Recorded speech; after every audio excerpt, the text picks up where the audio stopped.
تو کہا کہ میں تو حضرت اپنی بیوی کی شکایت کرنے آیا تھا، مگر میں آپ کے دروازے پر آیا، آپ کے گھر کا ماحول دیکھا تو میں سمجھ گیا ہم دونوں ایک ہی معاملے میں ہی ہیں، آپ کا بھی ویسا ہی حال ہے۔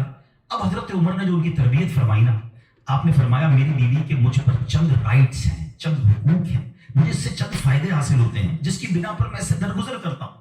پہلا یہ کہ یہ میرے لیے جہنم کی آڑ ہے، میرا دل اس کی وجہ سے حرام کاموں سے بچا رہتا ہے۔ نمبر دو، جب میں گھر سے نکل جاتا ہوں یہ میری خزانچی بن جاتی ہے، یعنی میرے مال کی نگہبان بن جاتی ہے، میری دھوبن بن جاتی ہے، میرے کپڑے دھوتی ہے، میرے بچے کی پرورش کرتی ہے، میرے لیے روٹیاں اور کھانے پکاتی ہے۔ تو وہ شخص کہتا ہے یہ سارے فائدے تو مجھے بھی اپنی بیوی سے حاصل ہیں، تو میں تو کبھی درگزر سے کام نہیں لیتا، وہ مجھے کہتی میں اسے لڑنا شروع کر دیتا ہوں۔ کہتا آج آپ کی بات سے نصیحت مل گئی، اب میں اپنی بیوی کی چھوٹی ماٹی باتوں کو میں بھی درگزر کر دوں۔ کتنی پیاری بات بتائی، ہم وہ ساری باتیں بھول جاتے ہیں، ایک غلطی پر پکڑ لیتے ہیں، ایک غلطی پر ڈانٹتے ہیں، ہر غلطی پر جناب ایسا نہیں ہوتا، ہر غلطی کی سزا سزائے موت نہیں ہوتی ہے، ہم غلطیاں نہیں کرتے۔ اگر جس طرح ہم اپنی بیوی کو غلطی پر ڈانٹتے وہ ڈانٹنا شروع کر دے پھر کیا حال ہوگا؟ تو ایسا نہ کرے، وہ بھی دل رکھتی ہے، ہم نے کسی انسان سے شادی کی ہے، کمپیوٹر سے نہیں کی، ٹھیک ہے نا، تو کمپیوٹر بھی آج کل وائرس آ جاتا ہے، تو وہ تو انسان نے غلطی ہو گئی، کوئی بات نہیں۔ تو سبحان اللہ، اتنا پیارا مذہب ہے۔ اور اب آؤ، اسلام نے عورت کو جو ایک اور روپ دیا ہے، ایک اور مقام دیا ہے، وہ مقام ماں کا مقام دیا ہے، اور ماں کے قدموں تلے جنت فرمایا۔ ماں کا کیا مقام دیا کہ ماں کو محبت کی نگاہ سے دیکھ لو تو حج مقبول کا ثواب ہے۔ اچھا، اسلام کی تعلیمات کی جو بنیاد ہے، جو ماخذ ہے، جو مرجع ہے، جس کے ذریعے سے سمجھے علم و فضل کی نہریں جاری ہوتی ہیں، وہ کون سی کتاب ہے؟ وہ قرآن مجید ہے۔ قرآن مجید کی سب سے بڑی سورت کون سی ہے؟ سورہ بقرہ۔ آپ ذرا سمجھیے گا ماں کا مقام کیسا۔ قرآن پاک کی سب سے بڑی سورت سورہ بقرہ، اور سورہ بقرہ، بقرہ کس کو کہتے ہیں؟ گائے کو۔ یہ کون سی گائے تھی؟ یہ دنیا کی سب سے قیمتی گائے تھی۔ اگر اس تفسیر کو پڑھیں نا تو اللہ اکبر، پتہ یہ چلے گا کہ قرآن پاک کی سب سے بڑی سورت، اس کا جو سینٹرل آئیڈیا ہے، جو مین ٹاپک ہے، وہ بھی ماں کا ادب ہی ہے۔ وہ ایک نوجوان ہی تو تھا نا جس نے ماں کی خدمت کی، اور اللہ نے اس خدمت کا صلہ یہ دیا کہ ایک ایسی گائے ان کو مل گئی کہ جو سونے کے وزن کے مطابق بیچی گئی۔ تفصیلی واقعہ ہے، میں واقعہ پورا بیان نہیں کرتا، اشارہ دے رہا ہوں کہ سورہ بقرہ کا بھی اگر پیغام پڑھے، مفسرین نے لکھا کہ سورہ بقرہ کا پیغام یہ ہے کہ اپنی ماں کا ادب کرے، اپنے والدین کا ادب کرے، اور جب والدین کا ادب کرتا ہے اللہ ایسے نوازتا ہے، غیب کے خزانوں سے نوازتا ہے۔ اور ماں کی دعائیں، اللہ اکبر، حضرت بایزید بسطامی کتنے بڑے اللہ کے ولی ہیں، آپ کے بارے میں آتا ہے۔ ایک بار سردی کی راتیں تھی، ماں کے لیے ماں نے پانی مانگا۔ آج کی ماں پانی مانگے تو بیٹا کہتا خود پی لو ماں، بلکہ بچے ماں سے پانی مانگ رہے ہوتے ہیں، بستر پر بیٹھ کر ماں کو آرڈر چلا رہے ہوتے، امی پانی لے آؤ، اچھا چائے بنا دو، امی یہ کر دو۔ یار ماں ہے یہ ہوٹل والی ہے، اب تو بوڑھی ہو گئی نا ماں، اب تو تمہاری باری ہے کچھ ماں کی خدمت کر لو، کبھی خود کھڑے ہو کے پانی پلاؤ، کبھی خود کھڑے ہو کے ماں کو کوئی چیز پیش کرو، اب بھی ماں کو آرڈر دینا ہے۔ مگر کمال ہے ماں کہ بیٹا جوان ہو گیا، ماں بوڑھی ہو گئی، خدمت سے پھر بھی اس کا جی نہیں چڑھاتی ہے، پھر بھی اس کی خدمت کرتی ہے۔ ناشتے میں یہ کھانا ہے بیٹا، دوپہر کو کیا کھاؤ گے؟ اللہ اکبر۔ بایزید بسطامی سے ماں نے پانی مانگا۔ اب کہتے ہیں ٹھنڈی رات تھی، پانی لے کر ماں کے پاس گئے، ماں کی آنکھ لگ گئی۔ ہم جیسا کوئی ہوتا تو بستر کے کنارے گلاس رکھتا، خود بھی سو جاتا، سرد رات تھی، ساری رات پانی کا گلاس لے کے کھڑے رہے، پتہ نہیں کب ماں کی آنکھ کھل جائے، کب پانی کی ضرورت ہو۔ جب ماں کی آنکھ کھلی نا تو پانی تھوڑا سا نا آپ کی انگلیوں پر لگ گیا تھا، تو وہ برف بن گیا تھا، اتنی ٹھنڈی رات تھی کہ پانی برف بن گیا تھا۔ تو اب ماں نے جب پانی مانگا نا تو جب گلاس کو ڈیٹیچ کیا، گلاس کو الگ کیا نا تو خون نکلنے لگا چمڑی سے۔ تو ماں نے کہا کہ بیٹا یہ کیا ہوا؟ ماں نے خون بہتا دیکھا تو ساری بات بتائی کہ ماں میں پانی لے کر آیا، آپ آرام کر رہی تھی، میں کھڑا رہا، اب آپ نے پانی مانگا تو برف بن گیا تھا۔ تو ماں نے کیا کہا؟ اے اللہ میں اس سے راضی ہوں، تم بھی اس سے راضی ہو جا۔ ماں کی دل سے دعا لگی نا، وہ بایزید بسطامی بن گئے، وہ اللہ کے ولیوں میں بہت بڑا مقام انہوں نے حاصل کر لیا۔ دیکھیے اچھا، آپ ہو سکتا ہے کسی کو شیطان سوال تو دماغ میں ڈال ہی دیتا ہے نا کہ یار ٹھیک ہے میری ماں بھی تو دعائیں دیتی ہے۔ دیکھیے ایک ماں تو ماں ہی ہوتی ہے، ماں کو تنگ کرو پھر بھی عموماً اس کی زبان سے دعا ہی نکلتی ہے۔ ایک دعا وہ ہے کہ آپ ماں سے کہیں اور وہ ماں دعا دے، ایک دعا وہ ہے کہ آپ کہیں نہ ماں کو، خدمت ایسی کریں کہ ماں کے دل سے دعا نکلے۔ ہاں آپ کو بغیر بتائے آپ کا والد آپ کو دعا دے، آپ کی ماں آپ کو دعا دے، وہ دعا جو ہے نا، ہاں کتابوں میں لکھا کہ والدین کی دعا اولاد کے حق میں قبول ہوتی ہے۔ ہاں اگر دل سے دعا نکلے نا، ماں باپ دعا دیتے اور وہ بھی دل سے دعا دے دے، پھر تو کیسا مرتبہ ہے۔ اور سبحان اللہ، ماں باپ کے بارے میں کتابوں میں یہاں تک لکھا کہ بیٹا باپ کے ساتھ ایسے رہے جیسے غلام آقا کے ساتھ رہتا ہے۔ تو باپ سے زیادہ خدمت کا حق کس کو کہا گیا؟ وہ ماں کو کہا گیا۔ تو آپ سوچیں کہ ماں کے کتنے حقوق بیان کیے اسلام نے۔ تو مبارک ہو ان خواتین کو، ماشاءاللہ ہمارا اسلام کس کس موقع پر عورت کے کیسے حقوق بیان کرتا ہے۔ اور سبحان اللہ، ایک بار نبی پاک علیہ السلام سے سوال ہوا، سوال کرنے والے نے بھی کتنا پیارا سوال کیا، اور یہ حدیث بخاری کی حدیث ہے۔ اللہ کے نبی علیہ السلام سے عرض کیا، حضور میرے حسن اخلاق کا سب سے زیادہ حقدار کون ہے؟ کون ڈیزرونگ ہے؟ سب سے زیادہ مجھے کس کے ساتھ حسن اخلاق کرنا ہے؟ حدیث کا خلاصہ نبی پاک نے فرمایا تیری ماں۔ پھر پوچھا حضور اس کے بعد سیکنڈ؟ فرمایا تیری ماں۔ کہ حضور اس کے بعد؟ فرمایا تیری ماں۔ 3 بار۔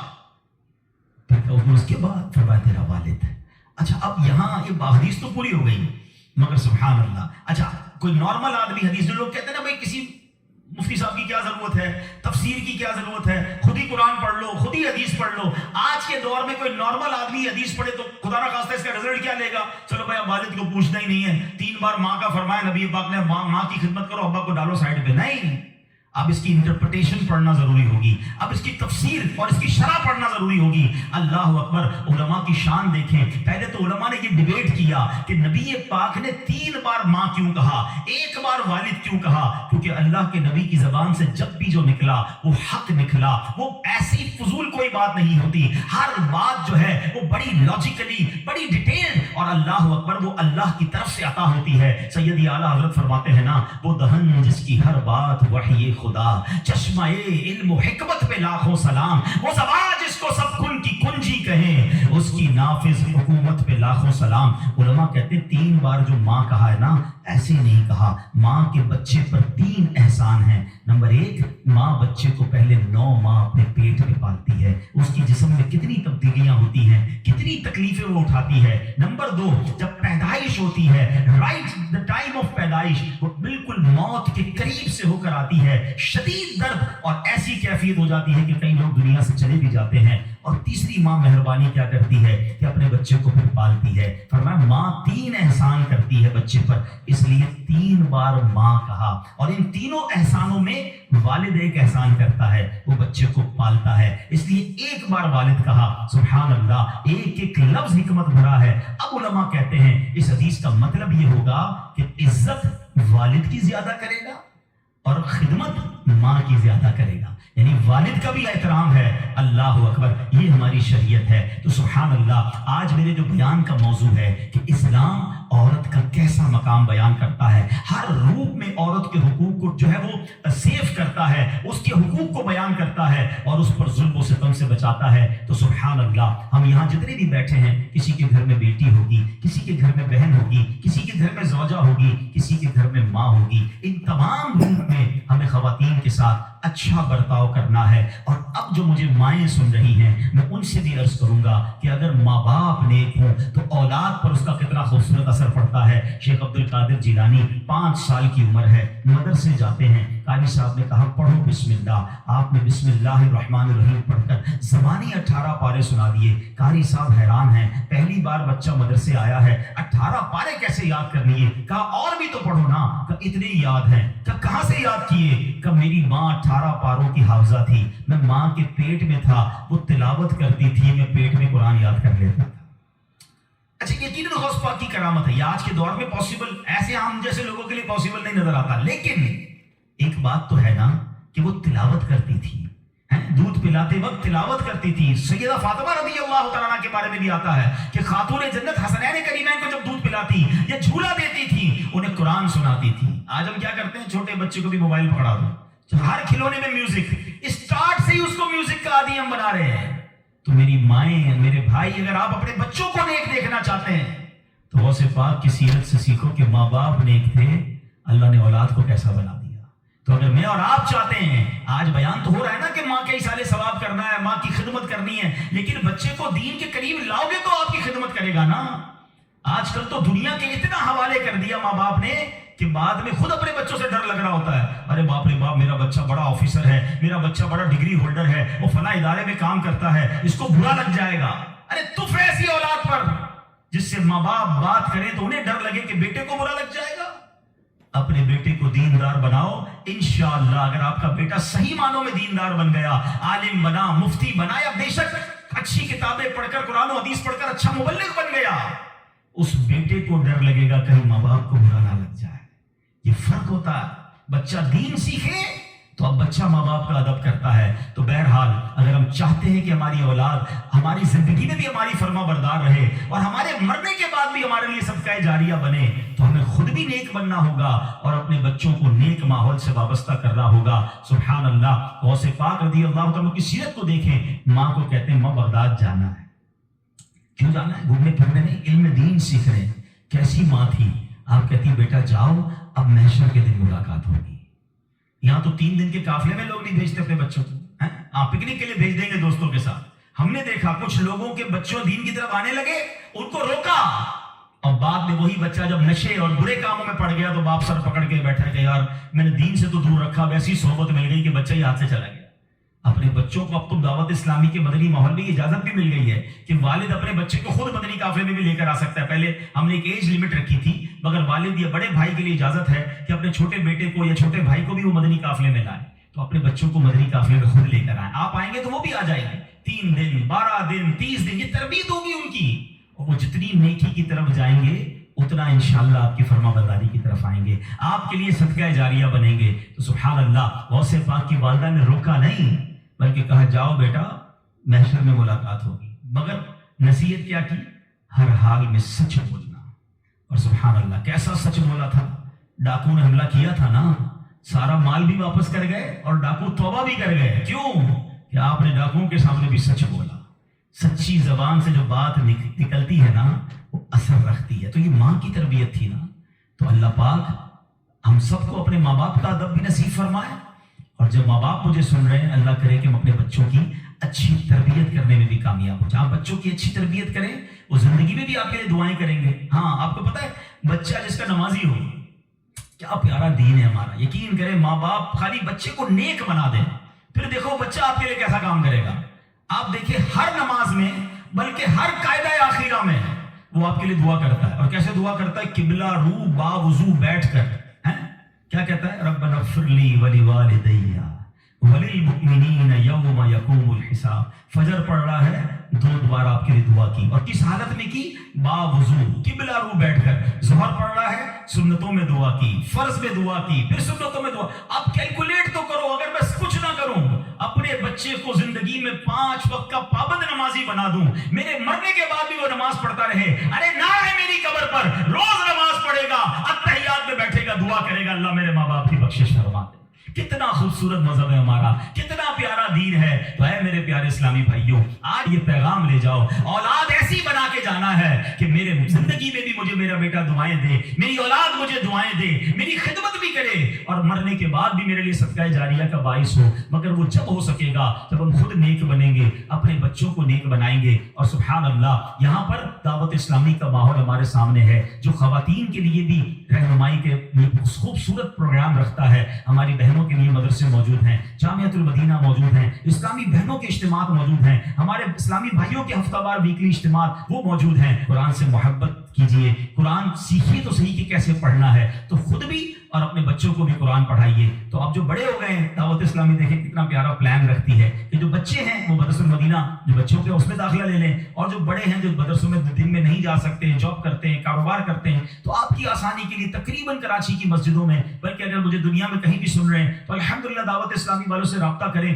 ہزاروں ہزار مدرسۃ المدینہ بالغان پوری دنیا میں موجود ہیں۔ کاروبار سے آ کر مغرب کے بعد، عشاء کے بعد اپنے علاقے کی مسجد میں جائیں، انشاءاللہ وہاں کو دعوت اسلامی والے مل جائیں گے۔ 15 منٹ 20 منٹ اپنے مخارج ٹھیک کر لیں، کچھ نہ کچھ تلاوت کر لیں، تاکہ روزانہ میری زبان سے کچھ قرآن پاک کے الفاظ ادا ہو جائیں۔ تو الحمدللہ میں امید کرتا ہوں کہ انشاءاللہ اب آپ نے نیت یہ کرنی ہے کہ ہر جمعرات اجتماع میں شرکت کریں گے انشاءاللہ، ٹھیک ہے نا؟ ہر ہفتے مدنی مذاکرے میں بھی کرم فرمائیں، اور اس کے ساتھ ساتھ مدرسۃ المدینہ بالغان، اس کو تھام لیں۔ انشاءاللہ آپ دیکھیں گے کہ جب میں روز قرآن پاک پڑھوں گا، روز سیکھوں گا، میری زبان پر قرآن جاری ہوگا، تو میرے دل میں بھی قرآن کا نور آ جائے گا۔ اللہ کریم سے دعا کرتا ہوں، اللہ کریم جن کے والدین حیات ہیں ان کو درازی عمر بالخیر عطا فرمائے، جن کے ماں باپ چلے گئے ان کی بے حساب مغفرت فرمائے۔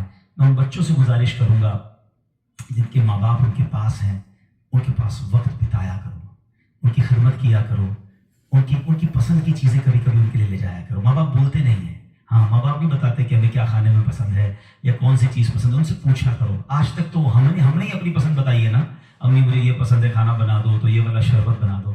اپنی ماں سے پوچھو، اپنے والد سے پوچھو، اور کسی معلوم ہو جائے کبھی۔ اچھا ایک اور مزے کی بات، ماں باپ کبھی بھی مہنگی چیز نہیں بتائیں گے کہ پان وان کھانا ہوگا، کوئی شربت پینا ہوگا، کسی قسم کی کوئی آئس کریم کھانی ہوگی، کبھی کبھی ان کے لیے وہ کھانا لے جایا کرو۔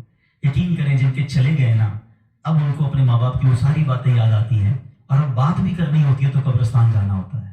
تو اگر تمہارے پاس تمہارے ماں باپ ہیں نا تو ان کے ساتھ بیٹھو، ان کی دعائیں لو۔ یہ وہ ہستیاں ہیں جن کو محبت سے دیکھو گے تو مقبول حج کا ثواب ہے۔ بعض اوقات کچھ لوگ اس سے وہ ہوتے ہیں نا کہ یار مجھے ویل چیئر چلانی پڑتی ہے تو مجھے دوائی کے لیے لے جانا پڑتا ہے، یا بعض اوقات کپڑے وپڑے دھلانے پڑتے ہیں یا واش روم لے جانا پڑتا ہے۔ تم لکی ہو، ہاں بھاگ جاگ گئے، ورنہ کئیوں کے ماں باپ نے تو موقع ہی نہیں دیا خدمت کا، وہ ہماری خدمت کرتے کرتے چلے گئے۔ اگر آج کسی بچے کو ماں باپ کی خدمت کا موقع ملا ہے نا، اور کبھی ایسا موقع ملے نا کہ آپ کے پیسے ماں باپ پر خرچ ہو، تو سمجھ لو تمہارے بھاگ جاگ گئے۔ ارے انہوں نے ساری زندگی مجھ پر خرچ کیا اور اب میرے پیسوں کے نصیب جاگے کہ کچھ ماں باپ پر خرچ ہو جائے، لیکن جب ماں باپ پہ خرچ کرنے کی باری ہوتی ہے تو ایسے بھی بدبخت ہیں جو کہتے ہیں یہ میرے ہیں تمہارے تھوڑی ہیں، میں نے کمائے۔ اللہ اکبر! سوچو جب میں پیدا ہوا تھا، آپ پیدا ہوئے تھے، بے لباس تھے، میرا باپ کہتا تیرے پیسے کہاں ہیں، تو جان تیرا کام جانے دے، میں تو ننگا ہی رہ جاتا نا۔